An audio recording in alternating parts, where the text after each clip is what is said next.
Hello. Welcome to Nosy Bystanders. I'm your host, Chief Nosy Bystander. Boy, do we have an exciting show for you guys today. Boy, do we have smash that like button on your way in. Don't be ghetto. Smash that like button on your way in. Do not be ghetto. We've talked about this, Junior Nosy Bystanders. We've talked about this. Also, subscribe. Because, child, we got a show for you today. We got a show for y'all today. So of course I was doing some digging, as sleuthing as what I like to do. Doing a little bit of internet sleuthing. I was just going through some of the stories that you guys send me. So shout out to the Junior Nosy Bystanders who send me these stories. So I'm gonna set the props up. And while I set these props up, I'm gonna get to see who's in the building because we always gotta praise and worship who's in the building. Okay. That's just how we do that. That's just exactly how we do that. So I'm going to share my screen with you here. Let's see who's in the building. And then we're going to get right to this first story here with Tiffany Haddish and Aries Spears over here. Who we got in the building? Let's see. Dina says, yes, yes.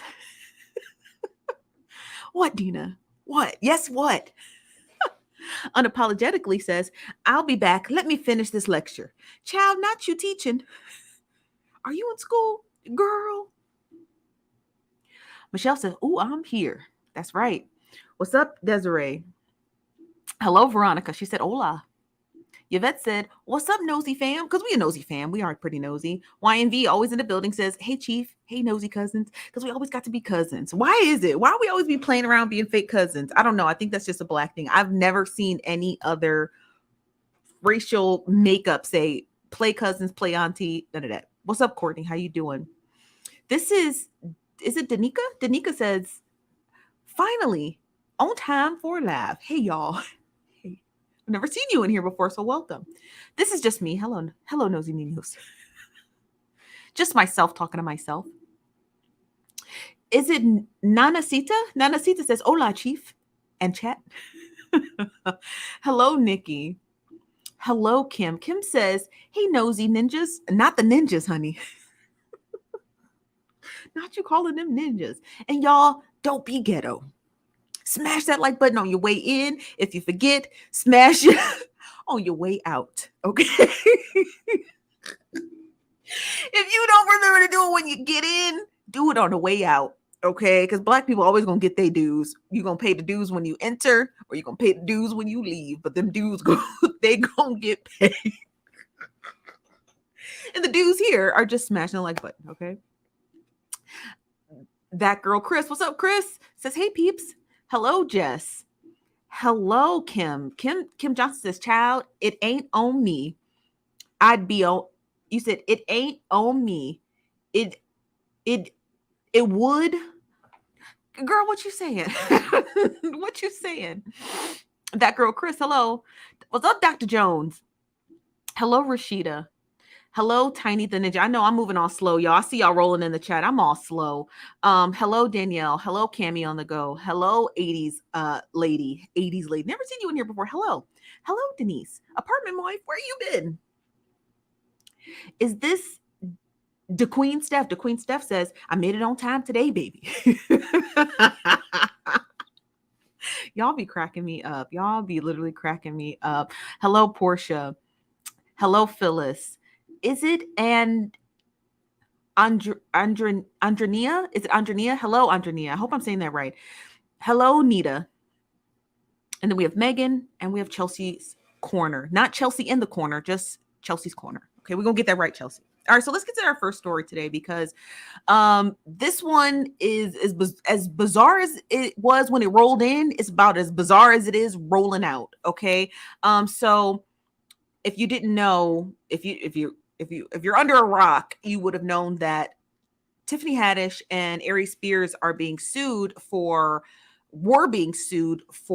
child P charges because they had produced a Funny or Die film, which I'm not going to play here, a Funny or Die film back in 2014 that depicted the being careful who you leave your children with, where Aries Spears played the creepy uncle and Tiffany Haddish played the would-be mom.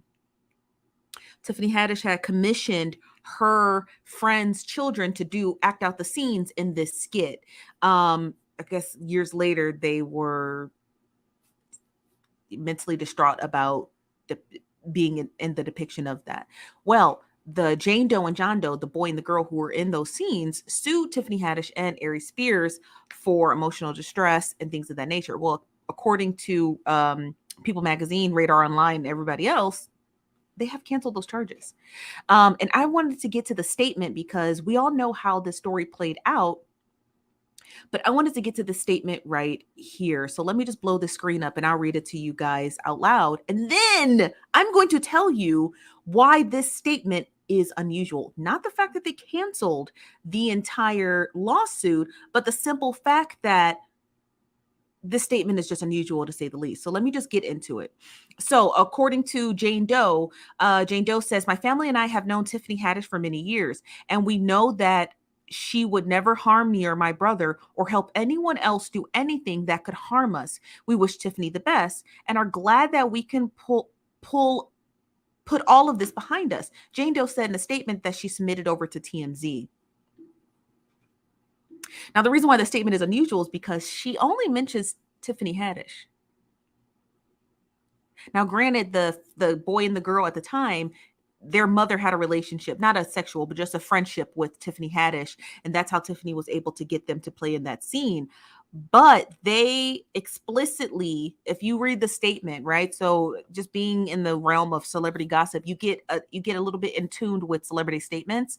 So you get to really dissect them and like, what do they mean? So this statement here was not, it was definitely directed toward Tiffany Haddish, right? It wasn't directed toward anyone else but her, but it was also a kind of like Easter egg because they don't mention Aries Spears in this, which I find very unusual, which tells me two things. One, Aries Spears was just a casualty in this lawsuit. He was just a casualty. He just was in the scene and he was just a casualty in it. And two, Tiffany Haddish definitely gave them some money. Definitely gave them some money. She definitely, if you don't listen, you don't gotta disclose giving someone a hot check. The only person Tiffany Haddish has to disclose when she's transferring money from her one account to someone else is the IRS. Okay. But Tiffany, they listen,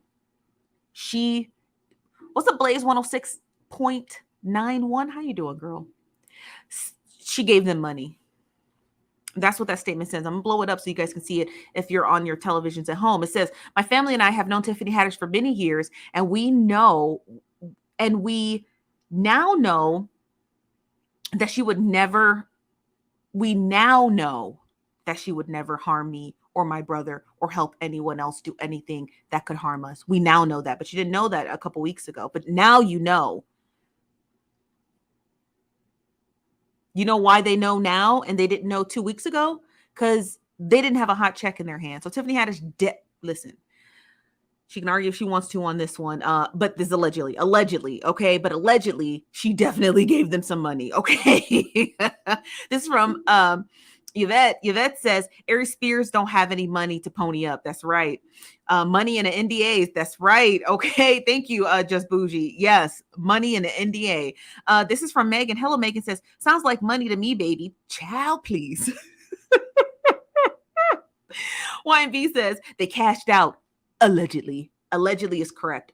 So this is what that statement says. The statement reeks of NDAs and payouts. Okay. And if Tiffany Haddish cares about her career, that's exactly what she should have did. That's exactly what she should have did. I agree. I agree completely with the whole thing. She should have paid them some money. First of all, the scene should have never been created to begin with. And because it was created to begin with, Tiffany Haddish needed to right her wrongs in regards to it. So I think she should have paid them money. I think that she should have cut them a hot check and with the NDA attached to the check and had them sign it before they cashed it. So I don't, no hate to Tiffany Haddish. She did exactly what she needed to do to save her career. This is from Phyllis. Phyllis says, money talks, walks. That's right. That's right. So I just think the story is so unusual. It's just it's just, you know what I mean? I'm lost for words. I just think the video should have never been made to begin with. Why even make the video to begin with? Why even make it? I understand Tiffany Haddish was at the low of her career at 2014. Aries Spears, you guys, was at the height of his career. So he did it because Funny or Die was streaming. All the big name comedians were on there. So it made sense that he would, throw his hat into the arena and make a really good viral video for Funny or Die. Funny or Die came out sort of time when Vine came out. And Tiffany Haddish, struggling actress, was like, sure, I'll oblige. Turns out it was a terrible mistake. Terrible mistake. This is from Megan. Megan said it was weird from the get-go. It was weird from the get-go. Okay, it was very weird, very unusual, should have never existed. No concept as to why she would even take part of it, but understanding is she's a struggling actress, so she's just like, okay, I'll do it. I gotta do my hair today. I'll do it, It was a dumb idea, but ipso facto, here we are. Ipso facto, here we are. Okay. It just makes no sense. It makes zero sense. That's why I wanted to spend just about this much time on that.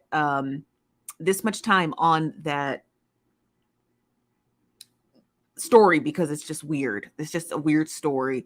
Let me get some of your comments. This is from IYKYK. Let us know in the comments. What does that mean? Or what does that stand for? Says, where's the tea? Oh, you're talking to where's the tea? I apologize. That's a private conversation between you two. This is from YNV. Says, Tiffany said that she has no more jobs after this, but if she would had more discernment years ago, said no, she wouldn't be here. True. That's true. That is true. T Creek, what's up, T Creek? This cute white little dress you got on there. Says they were really on their way to being canceled. I agree. She should have did the right. She should have righted the wrong and saved her career. Absolutely. What's up, Yada? Where you been? This from Risa. Hey, Risa says IYK means if you know, you know. Ah, if you know, you know. Thank you very much. Thank you. Thank y'all. Y'all, I swear I'm not as old as I pretend I am. I swear I'm not. I swear to the Lord, I'm not as old as I think I am. But I want to get into this next story. This next story is, listen, I hate to keep beating a dead horse, but Bishop,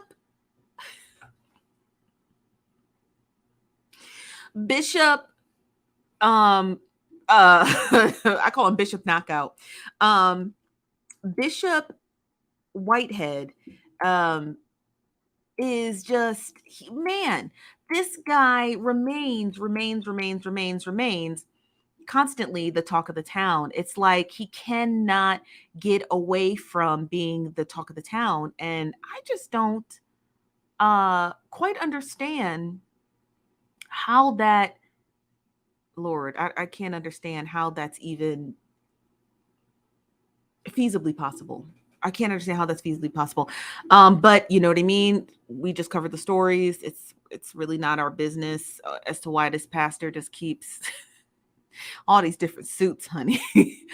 Why he keeps becoming the main event every single time. But we got plenty of time tonight. So we're going to get into Bishop Whitehead. Now, I know you guys. Danielle. Bishop Knockout. He wants to fight D.L. Hughley. He wanted to fight Jive. He wanted to fight Larry Reed. He out here fighting parishioners. Come on, Bishop Whitehead. You just gonna fight everybody? Okay, Bishop Knockout. All right, like sheesh. Sheesh Louise. But yeah, let's get into this story. So yesterday we discussed him and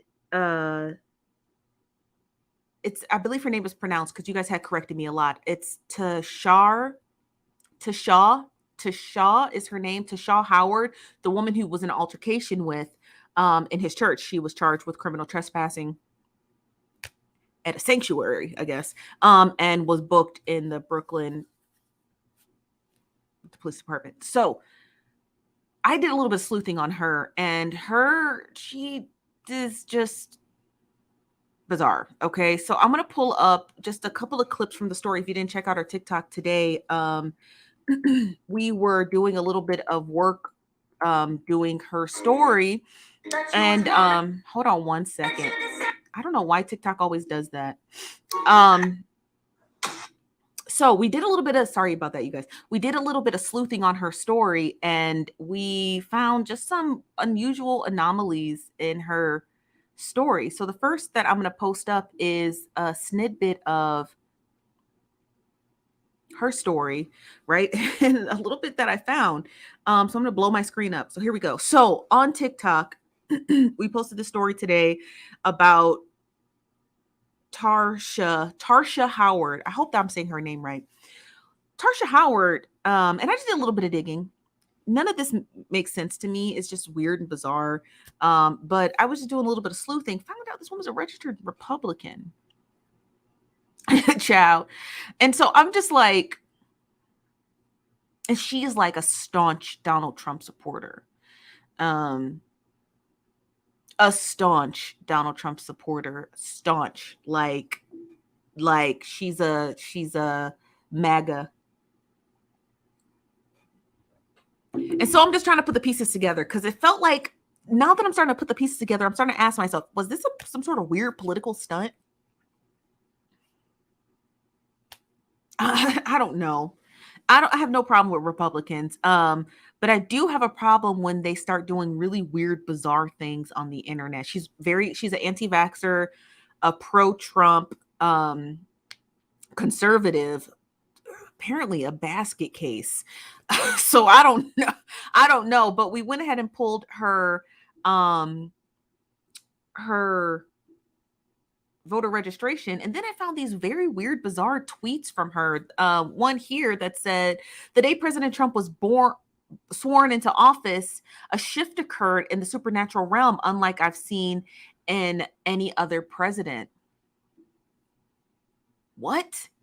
And then she posted this one that says, I decree that God's power and the blood of Christ has already defeated the plan of the enemy. Pray for Trump. Let me get to some of y'all comments. Our Virgil said, I just can't.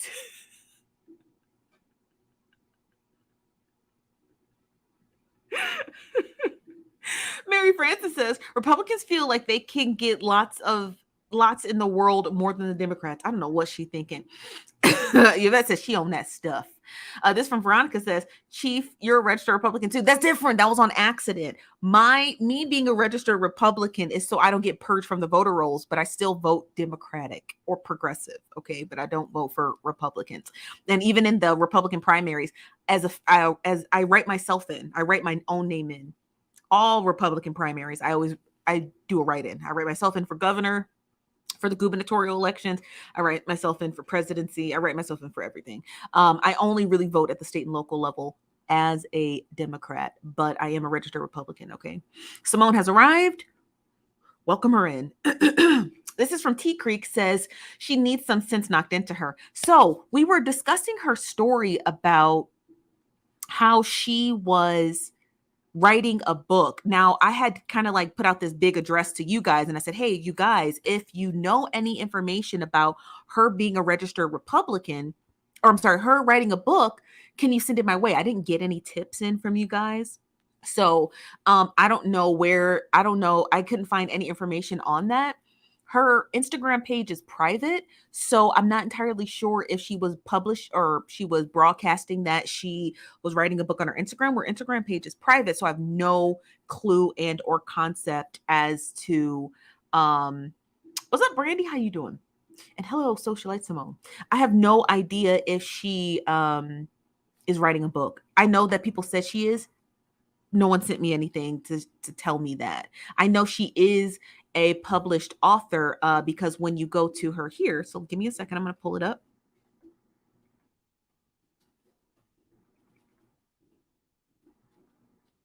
She is a published author. So I'll share my screen with you guys. Give me one moment. So she's a published author, if you can see here. It's not that I don't believe she's writing a book. I do believe she's writing a book. I just haven't gotten any evidence as to her talking about it, her discussing it, or things of that nature. So she does have these 3 books. I can't really see the titles. One says The Blessing in the Back Chambers. Another one says Radical Woman. And I believe the other one says Strategic Prayer is a Blessing to the Soul. So, and then she also has a bio here. I'd like to read her bio if you guys don't mind, because I'm really interested in this woman. Her name is Tarsha Howard. MPA, is a native of Brooklyn, New York. She's a loving mom and enjoys guiding her son Joshua to the path of life. She is a born-again Christian and applies biblical principles to solve real-life problems. For self-development, Tarsha has committed her life to ongoing learning and training. Tarsha has a bachelor's of science degree in criminal justice and a master's of science degree in public administration. Tarsha also received a certificate in civil litigation in 2020 in the marketplace. Tarsha serves as a legal support professional for 22 years. Her niche is in intellectual property and litigation practice. She's a part-time kingdom entrepreneur and creative. What's a kingdom entrepreneur? Tarsha is the author of the formulated organic beauty care product. She does have an LLC under the name. I'm telling this to you guys. She does have an LLC under the name Organic Beauty. And then it says to encourage and uplift people through creative endeavors in the marketplace. Now you would think that somebody who has a bachelor's degree in criminal justice, she wouldn't be out here antagonizing pastors. You would think she just wouldn't be out here antagonizing pastors. Okay with the credentials. Now, don't get me wrong. The woman sounds incredibly smart.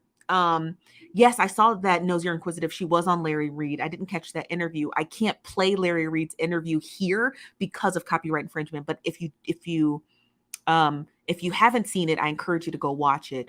It is a really telling interview. Yes, thank you very much, Old School Heart. She was on Larry Reed Live. Thank you. This from Veronica. Veronica said, I think she just Googled stuff on her profile. No, most people don't really lie about having a degree. Does that make sense? Like, most people don't lie about having a degree. It's just not something I really see often. Now, it does happen, but it's not very common. Hello, Brenda Love. How you doing? I don't know. I don't know, but let's get into this other story. So we're just going to keep dissecting into, we will keep dissecting into Miss Howard. I think she's a bit bizarre. That whole Trump loving thing kind of threw me for a loop. It definitely threw me for a loop. It's just weird. This from Portia Sparks says, did you join the Blam fam? I downloaded the app. Ding. So let's get into this other tidbit that I wanted to get to. Okay, give me one moment. So we're going to go and we're going to discuss this other faction of Bishop Knockout.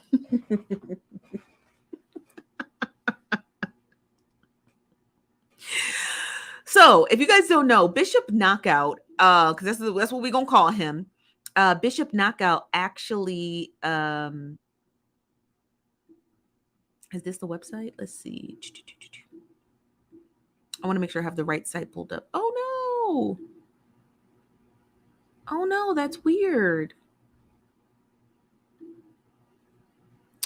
Oh, well, that's unusual. Hold on one second, you guys. I gotta pull it up because I need this article. And because I want to be able to shout out to the reporter who covered it. You gotta be kidding me. Hold on one second, you guys. No.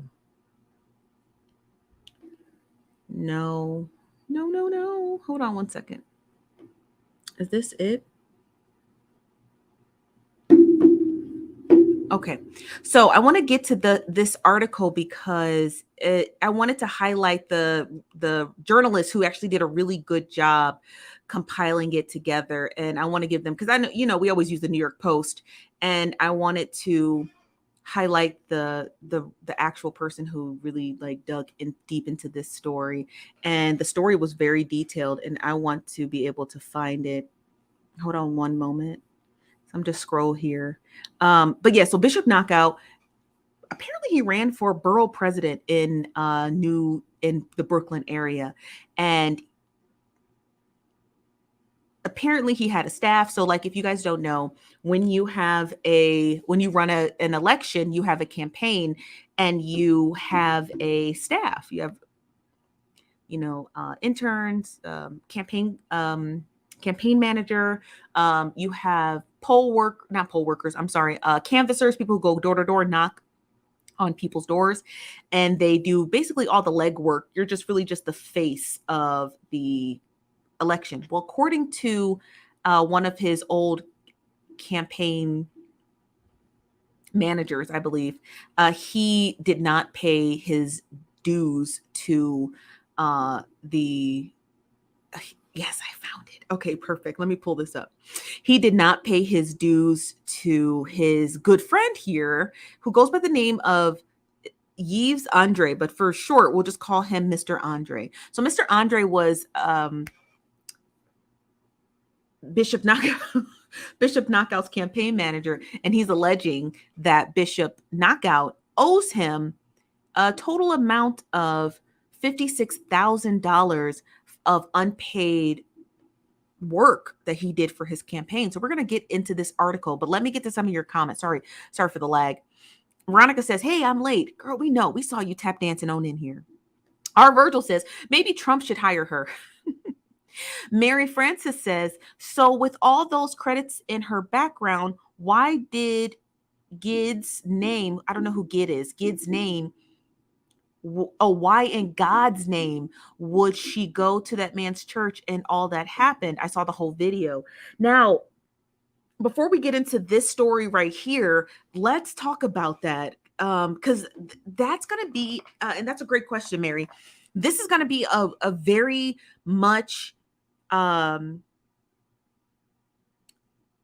this is going to be a working question that we're going to have until we can figure it out, because one, the woman is already a mystery, and two, you saw Bishop's church. He doesn't have a whole lot of parishioners there, at least he didn't that day, so he can see who comes in and out of his church, and it's like she was doing it to get on camera. Now, yesterday we discussed that when you're in the spirit, sometimes you will begin to speak in tongues, and so in the moment, it felt like she was speaking in tongues so that she could call out a pastor. If you're in the church world, I know this is going to sound crazy, but in the church world,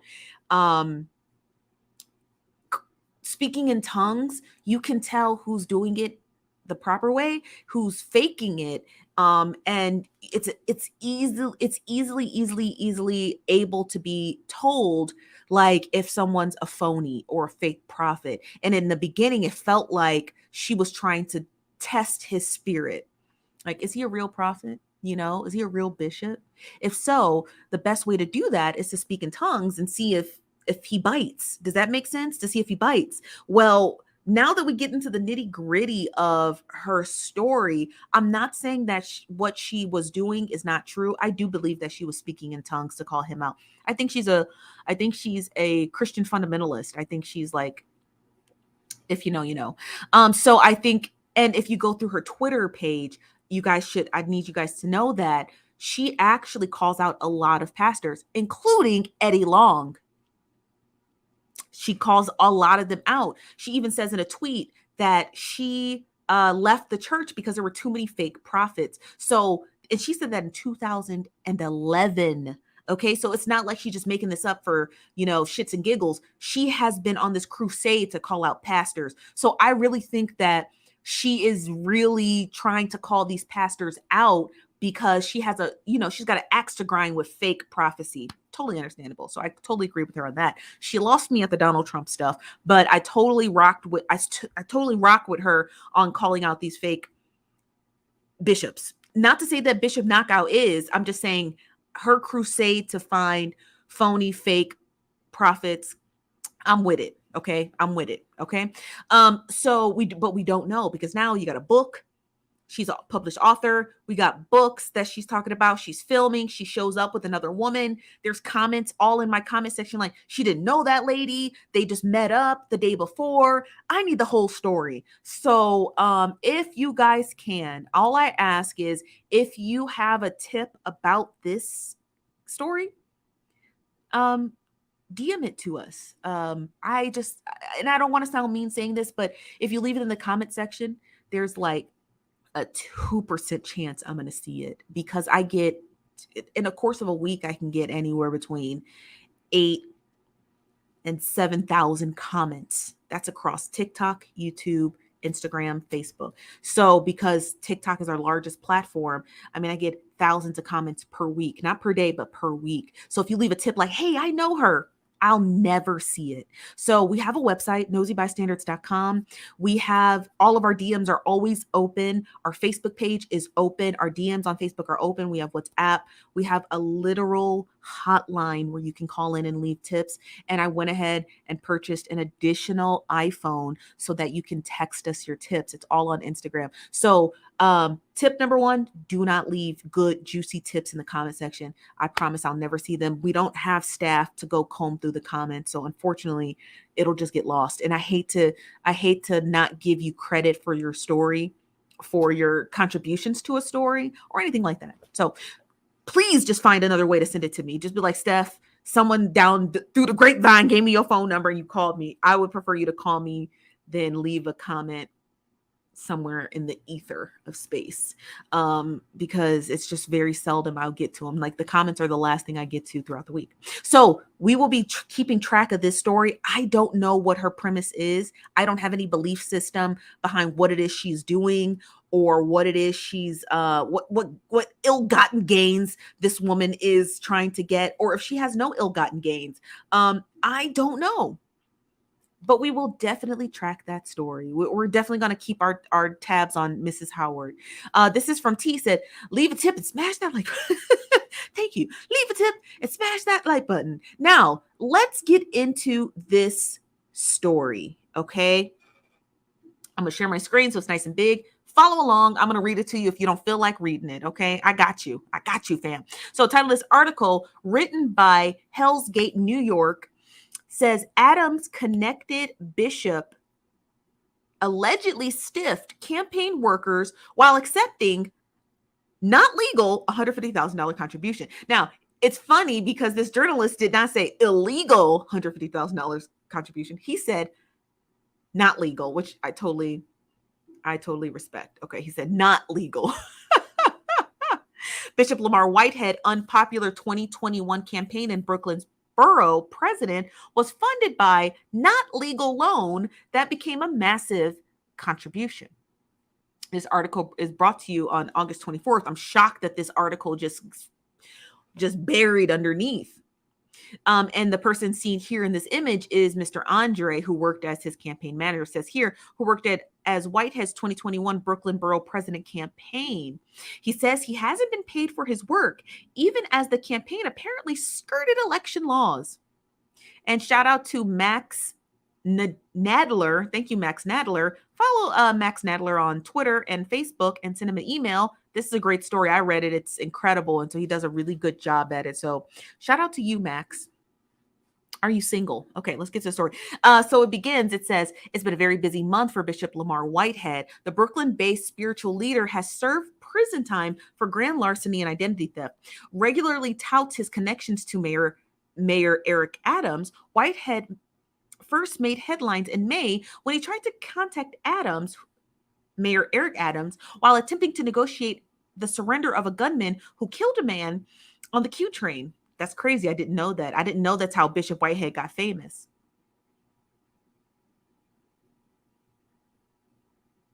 I did not know that. Do you mind if I click this article? This was in May. It's crazy nobody talks about this article. I had no idea. It says Brooklyn pastor who on Tuesday made a failed attempt to arrange the alleged Q-train shooter surrender is an ex-convict with ties to Eric Adams, with whom the controversial clergyman claims has spoken to while suspect was on the loose. The Rolls-Royce driving Bishop Whitehead served 5 years in a prison sentence for multiple counts of identity fraud and larceny. Wow, I didn't know Bishop Whitehead was out here. I know Bishop Whitehead was out here helping people with, you know what I mean? I had no idea. I had no idea he was out here just helping save lives. Okay, let's go back to the article. I'm going to just go back. Okay, so here we go. So it says that then in July, Whitehead was robbed during his sermon, where gunmen allegedly took off with over $1 million in jewelry, all captured on a live stream of the service. Days later, the city reported that the parishioner of Whitehead's church-based ministry was suing him, claiming he defrauded her out of her life savings. Now, another parishioner is claiming that Whitehead still owes him thousands of dollars related to work done for the flashy bishop during his unsuccessful 2020 run for Brooklyn Borough president. Publicly available campaign records also show that Bishop was the recipient of a $150,000 contribution to his campaign, far more than the city's $1,500 limit for contributions during the 2021 election. A brazen violation of the city's campaign finance laws, according to one good government group. They are absolutely correct. They're absolutely correct. They're absolutely correct. You cannot take, so I don't know if you guys know this or not, so let me throw my political science hat on. You cannot take more than $100 or $1,500 donation from a donor. Even 1501, that extra dollar, you'll go to jail for. So the fact that Bishop Whitehead took $150,000 donation is wild.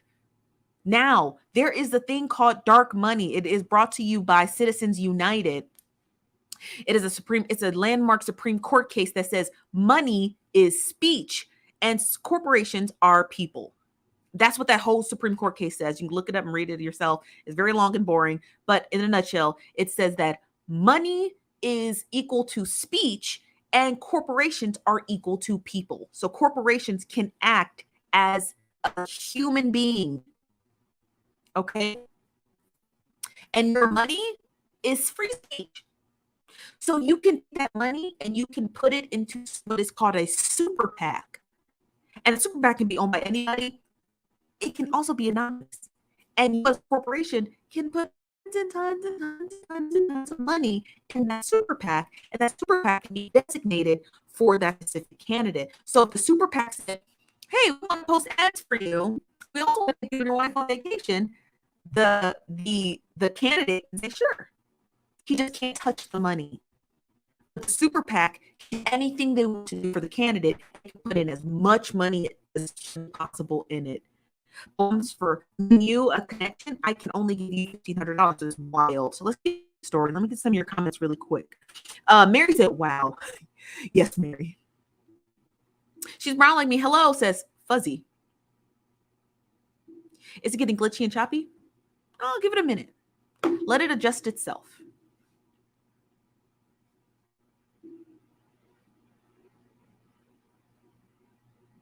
There we go.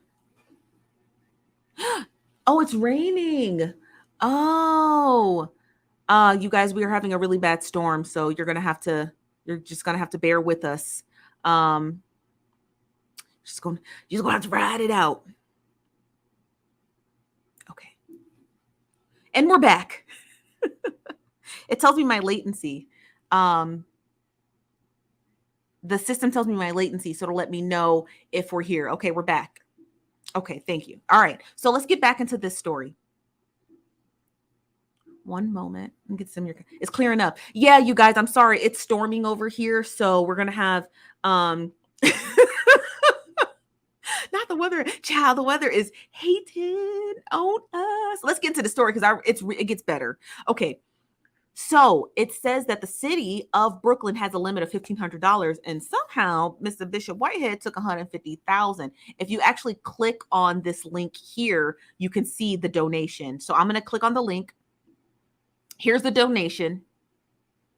It's $150,000, and it's from Josette Beoru from Miami Lakes, Florida.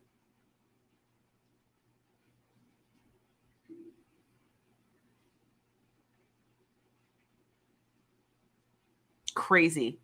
If you guys can see, I don't know if you guys can see my screen. Crazy. Who can stand the rain? This is illegal. Allegedly. I don't know. So let's get back to the story. But here is the money. It came from Josette Bayaru. I don't know how to pronounce her last name. Josette B. From Miami Lakes, Florida, 36016 in the amount of $150,000. Maybe we should do a little deep dive into Josette. And it came from an individual, not a company. Wild. We're gonna take a dig into Josette, okay? Don't y'all worry. So let's get back into the story. So it says, even with the way over the limit donation, 38-year-old Mr. Andre told Hellgate he wasn't paid for much of the work he did for the campaign as the voter outreach director, and that Whitehead was slow to pay the campaign workers he was supervising, forcing Andre to pay the thousands of dollars out of his own pocket. Ghetto. I was putting everybody on my own Cash App. I was caught up in the situation with frustrated workers where someone had to pay them for their work. The paychecks were late, so I paid them myself. Hell's Gate has reviewed receipts showing the payments to campaign workers. Wow. Reached by phone on Tuesday morning, Whitehead told Hell Gate, this is the newspaper, that he didn't know Andre. And that he was just another person that wanted to get paid.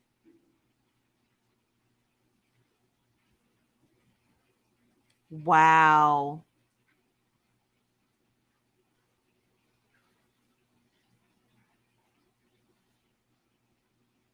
Wow. Veronica said Josette is the African wife of a preacher. Ooh, okay. We're on to something. We're going to dig into Josette. Okay, I'm going to leave that comment up there so I can see it. Let's get, wow, Whitehead. People are just clout chasing, man, Whitehead said. I know nothing about him. In 2016, the then Brooklyn Borough President Eric Adams, the current mayor of New York, called Whitehead his good friend and brother. Their relationship has roots all the way back to 1978 death of Whitehead's father, Brooklyn businessman Arthur Miller, who died in the police chokehold. While this year, in a highly unusual arrangement, Whitehead claimed to help arrange the surrender of Andre Abdullah, who fatally shot Daniel Enrique on the Q train before the new NYPD arrested Abdullah outside the legal aid office in Brooklyn. As a Black man, I have an obligation to mentor to Black men that had negative encounters in their lives and others in general, Adams told reporters this summer. When asked about the relationship with Whitehead, and that's what I will continue to do. City Hall did not respond to a request for comment on the story. Andre, the campaign worker, recounted that he first met Whitehead on the spring of 2021, just months before the borough president's primary election. Andre said Whitehead pulled his fancy car up alongside him on Franklin Avenue, and they exchanged contact information. He told me he was going to be the borough president bishop and asked if I wanted to work on his campaign, Andre recalled. At the time, and Andre was running a record label in Brooklyn and a juice shop in Jamaica, Queens. But he explained because the pandemic was hurting both businesses badly, he put everything on hold to help Whitehead run for Eric Andre's old office. The work included hiring people to hand out campaign cards, planning campaign events, and responding to late night requests from Whitehead, whom Andre described as hard charging and exact about what he wanted.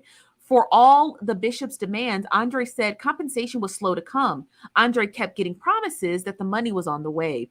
He told me not to worry because the city was going to double each contribution through matching funds. So he'd have a lot more money soon. He said, as a bishop, I just thought his word was his bond.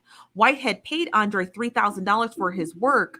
Documents provided to Hell's Gate confirmed that, but another $7,000 in salary and reimbursement for out-of-pocket expenses was apparently never paid. When Andre reached out to Whitehead to ask for the remaining money a few weeks after the election, Whitehead texted him that the campaign is over. Here's an invoice, if you guys can see that. It's from Lamar Miller Whitehead, and he paid him on September 6th of 2021, $2,300. And then oh, I'm sorry. This is an invoice that Lamar Whitehead sent to Andre and asked him, what is this? Andre said, that's the invoice from last payroll for the last week of the campaign. Whitehead replies and said, the campaign is over. I don't know what you want me to do with this. You are sending me this almost 4 months after. Interesting. Let me see what you guys have to say. Interesting. YMV said, not shanty. That's rough. Reese, hello, Reese said, Andre produced a music video for his campaign. No, he didn't, and still wouldn't pay this man. What's up, Quima? Says, I ran for office in 2020. He would be listed as a campaign manager, so it's easy to find out if Bishop is lying. Interesting. He was not a campaign manager. According to Andre, he was listed as a, hold on one second. It's somewhere up top. It's a director, as a campaign director, not a campaign manager. So he was a campaign director. Earth's Ghetto said, hey y'all. Hello, Earth's Ghetto. And Veronica says, so what he do with the money? That's a great question, Victoria. That is a fantastic question. That is a fantastic question. What did Lamar Whitehead do with the money? Tiny says, nah, I seen why folks want to pull up on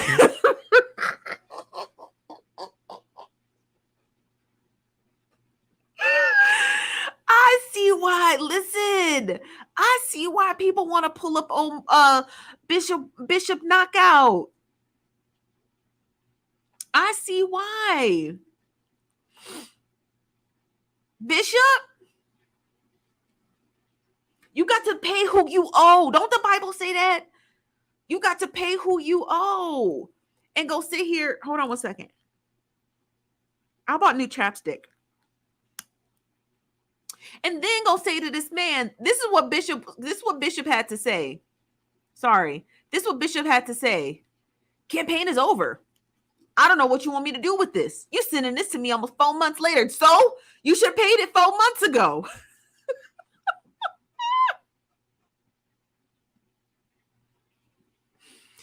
You said to me, okay, Bishop. So if you know that this was due 4 months ago, why didn't you pay it?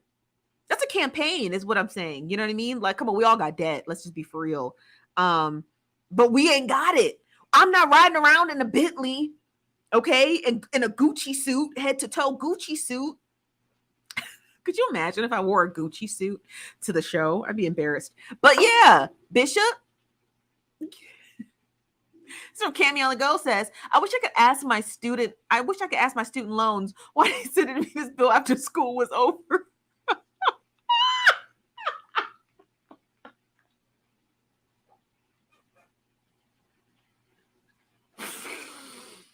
Bishop needs to listen, Bishop Knockout. Come on, get a man his money. It's $2,300. If you would have just gave him the $2,300, he wouldn't be dropping receipts. This man wouldn't be dropping these receipts over to this journalist. Oh, she got your merch today. Hello. I'm very happy. We sell merch, you guys. Not this one. This is for the chief. But we do sell even fancier merch. So check out. That's what sustains our show. So we don't got to become a scammer or get an OnlyFans page. This from YMV says, wow. So he missed on getting paid by default. Child, Bishop Whitehead needs to stop. Okay, so let's continue.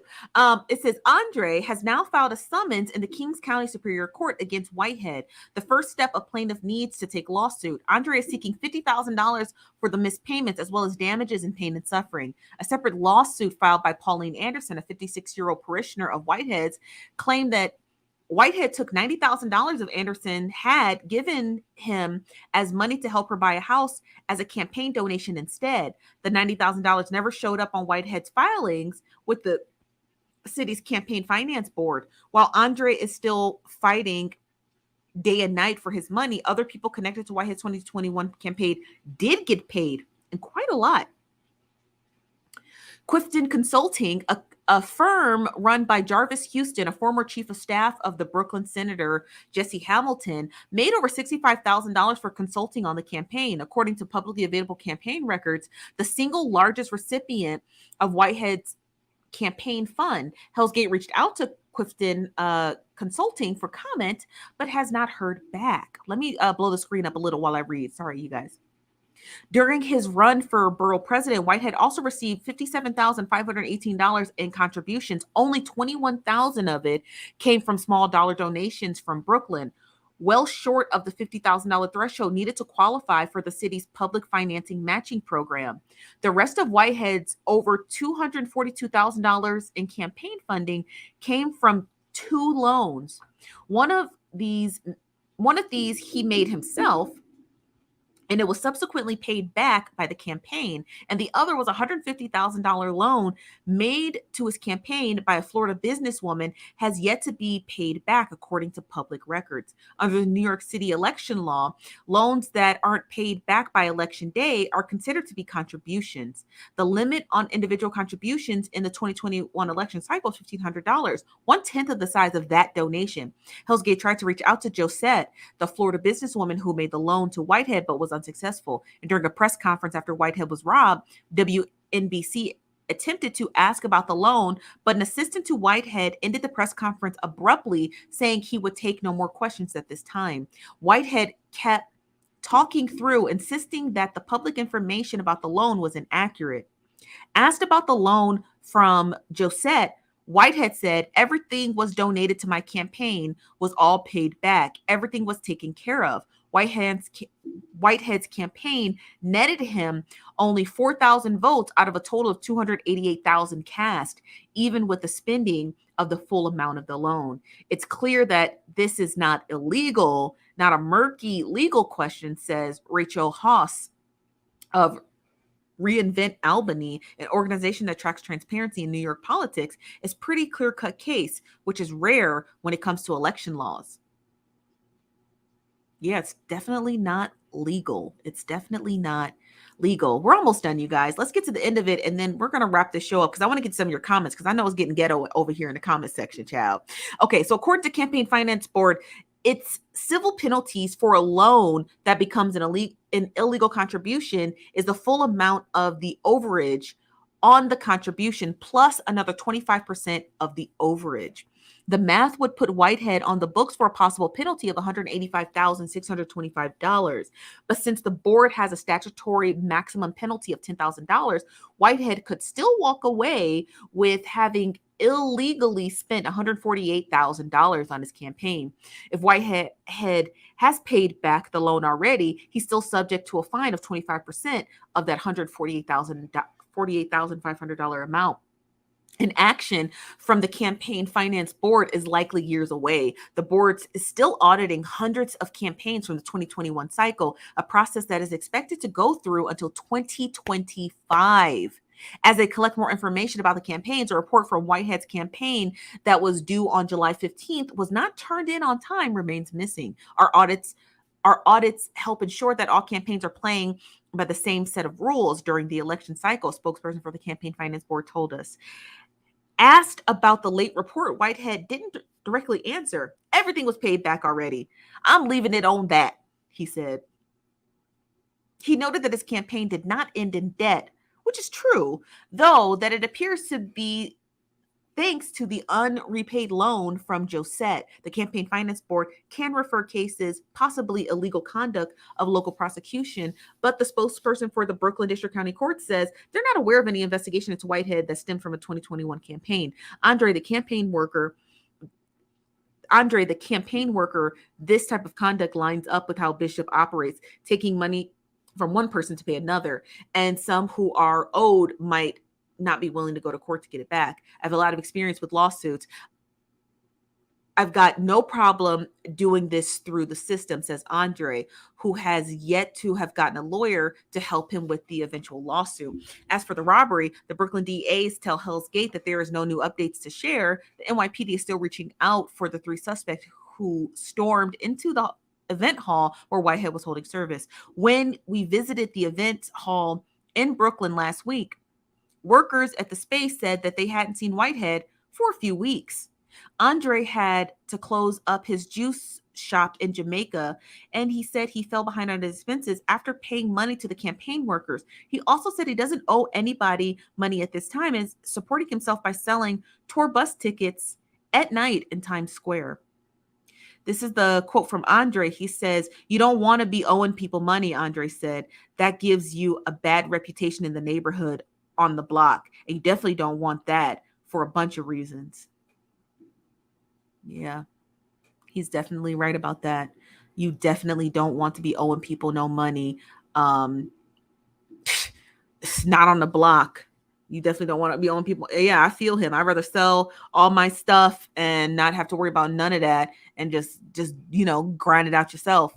Wow, that's crazy. This is from Yvette. Says, "I have the same TikTok name." Do you? I don't know if you're talking to me. Tanya the Ninja said, "His wallet must like them dollars messy." I don't know what that means. His wallet must like them dollars messy. It is messy. Yes, it is. This is from Billy Sam. Says, "They are scared of him, girl. Example from Sunday." Let me ask you this. Do you think the neighborhood is afraid of Bishop Whitehead? Or do you think that Brooklyn neighborhood is afraid of him? Like they're afraid to ask him for their money back, or they're afraid that Whitehead will do something. Like, do you, I mean, this is a supposition. It's not a claim. I just want to just make sure let me put this claim here first. This is not a claim that I believe is true. I'm just simply trying to ask you to tell me your thoughts. Do you think that people in the neighborhood are afraid of Bishop Whitehead? Madeline said no. Just Boucher said, "Josette got voodoo doll of him right now." Josette don't want her money back, which I find odd. Brenda Love says no.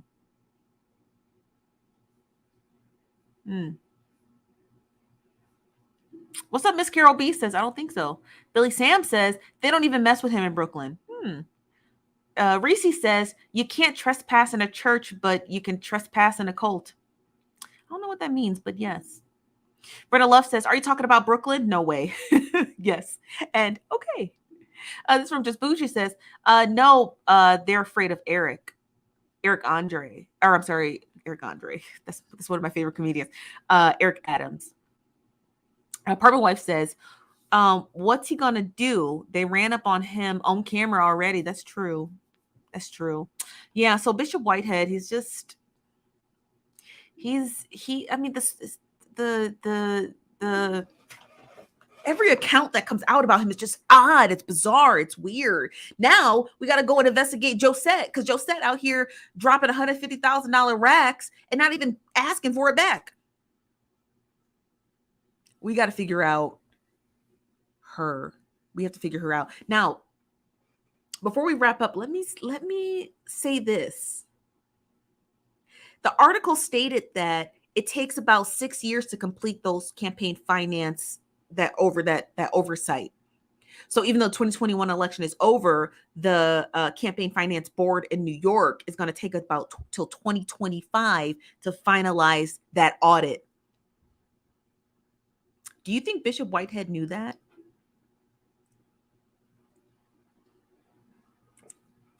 He's friends with the mayor, and he was running for the mayor's prior seat. Do you think that Bishop Whitehead knew that audit was going to take 6 years? because that's why everyone in the articles, like, it was just brazen. Like, who just takes $150,000 knowing you can only take $1,500? That's bizarre. Knowing you can only take $1,500. He just takes it, tells her, don't worry about it. I'm just going to take it. Then come to find out the audit's going to take 6 years. He'll have it then. He a hustler. He's a hustler. He's a hustler. Okay, I'm going to get the money. I'm going to flip it. I got 6 years to worry about paying it back. He took that money like it was a loan. And by 2025, when the New York Campaign Finance Board says, all right, pay it back, he's like, got it. Is he genius? Or is he just he's a hustler? I'm sorry, man. He wouldn't have hustled me like that. He's a hustler. Billy Sam says, I got to email you. Please do. I'll put my email in the chat.